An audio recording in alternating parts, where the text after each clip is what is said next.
నమస్తే అండి, welcome to my channel. చాలా డేస్ అయింది కదండి బ్లాగ్ చేయకుండా.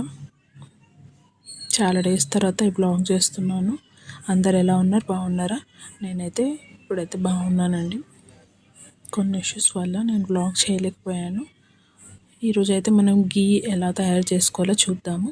ప్యాకెట్ పాలకైతే రాదండి. ఇది కొంచెం బఫెలో మిల్క్ అయితే మనం రోజు పాలు బాగా మరగబెట్టిన తర్వాత కొంచెం చల్లారిన తర్వాత ఫ్రిడ్జ్లో పెట్టుకోవాలి. ఫ్రిడ్జ్లో పెట్టుకుంటే మనకు మీగడ అనేది బాగా వస్తుంది. తర్వాత ఒక 10 డేస్ అలా కలెక్ట్ చేసిన తర్వాత, నేనైతే 5 డేస్ కలెక్ట్ చేశాను. చేసిన తర్వాత అదంతా మిక్సీ పట్టుకోవాలి. మిక్సీ పట్టుకొని కొన్ని వాటర్ వేసుకుంటూ ఇలా సపరేట్ అయ్యే వరకు చూసుకోవాలి. ఇలా బటర్ అనేది మీకు ముద్దలాగా వస్తుంది. అది వాటర్లో వేసి వాష్ చేసుకోవాలి. మీరు ఎక్కువ వాటర్ వేసినా, ఎక్కువ మిక్సీ పట్టినా కూడా ఇది మిక్స్ అయిపోయి మీకు బటర్ అనేది ఫామ్ కాదు. తర్వాత ఒక బౌల్ తీసుకొని దాంట్లో సిమ్లో అయితే బటర్ మరగబెట్టుకోవాలి. ఇలా మరగబెట్టుకున్న తర్వాత లైట్ బ్రౌన్ వచ్చే వరకు మరగబెట్టుకోవాలి. మరగబెట్టుకున్న తర్వాత అందులో లాస్ట్కి తమలపాకు వేయండి. స్మెల్ అనేది బాగుంటుంది. 2 రెమ్మలు కరివేపాకు కూడా వేసుకోవచ్చు.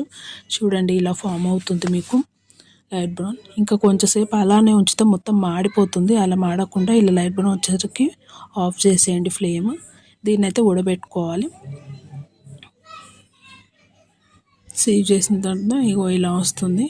చూడండి, ఇలా ఎంత బాగా వచ్చింది కదండి. నాకైతే 5 డేస్కి కలెక్ట్ చేసింది అయితే ఒక దగ్గర 150 to 200 grams గీ అయితే వచ్చింది. ఇంత గ్లాస్లో అన్న పోసుకోవచ్చు చల్లారిన తర్వాత. లేకపోతే ఒక బౌల్లో అయితే తీసుకోండి. మీకు చూపిస్తాను. పూస నెయ్యి బాగా వస్తుంది.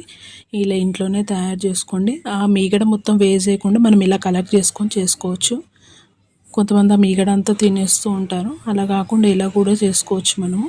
చూడండి, ఎంత పూసలు నెయ్యి వచ్చింది.